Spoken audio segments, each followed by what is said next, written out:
Hi guys, Emily from Inspiration Photography here. Welcome back to Bite-sized Locations. This is where I'm going to show you one photography location where I've been taking photos of my dogs, talk to you about why it works, why I chose it, what I saw in it originally that made me want to take the photo there.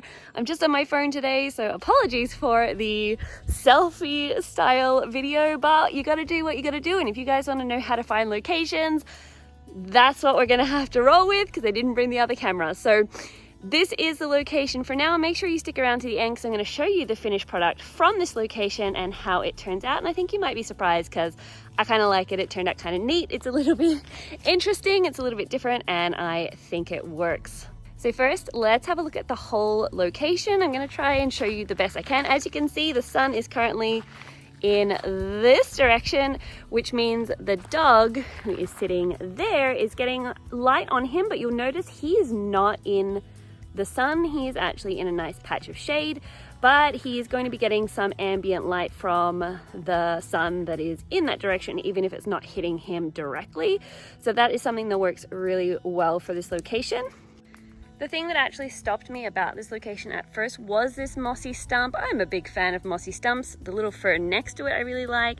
And if you have a look at the background, we have this sparkly background in the back here as well. And I knew that that would show up with some nice bokeh with my 85mm lens. I also like this really big tree trunk here that I could use to frame in the photo on this side. And also, even though I'm on a road right now, we have like a little bit of foreground here with some of these blackberries and these plants. And I knew that if I shot through here, for example, I would be able to get, and you can see it immediately, I'd be able to get a bit of a frame, maybe on top, some depth and foreground in the front, that sparkly bokeh in the background, and the tree trunk there. The other thing that was really important and that I liked about this space was that above, we actually have a bit of open sky. So again, even though he's not in the sun from the other direction, he is getting light on him from above rather than being in, for example, this patch of the woods, which on the camera, the phone here, it looks the same, but he definitely, that's a lot darker. Even to my eyes, I can tell the difference from there to there. If you see it before, let me see if I can lock the exposure here. Okay, so that's the exposure there. You can see how much darker, especially like over there in the brown, for example. You can see how much darker that is compared to when there's that bit of overhead sky overhead. The main challenge here actually was working with the foreground and to get the look that I wanted, because in some places, if I was getting down low enough, I was getting nothing but green blur all over Loki. At some angles, he had green branches in front of his face.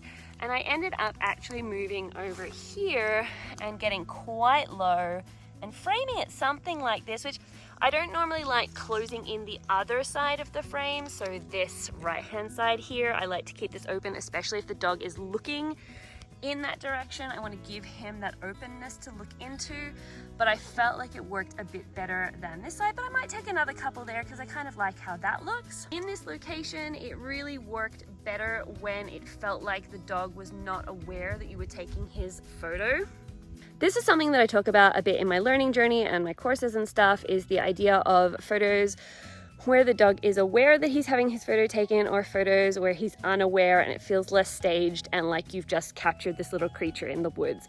Journey, my brown dog, is a lot better for that than Loki, because Loki just likes to look into the camera, and generally as soon as they're looking into the camera, it's like, oh yeah, you've posed a dog there, he's having his photo taken, that's nice, whatever. But if you want it to feel like a little magical fairy tale, a little bit maybe dangerous, a lot more of a story, like this little sweet creature in the woods, you really need them more often than not to not be looking at the camera. So that's kind of what I needed here. So I took a bunch of photos of Journey there as well. I might put Jinxie up there and try from this other angle again, and I will show you guys the results. So that is today's bite-sized location.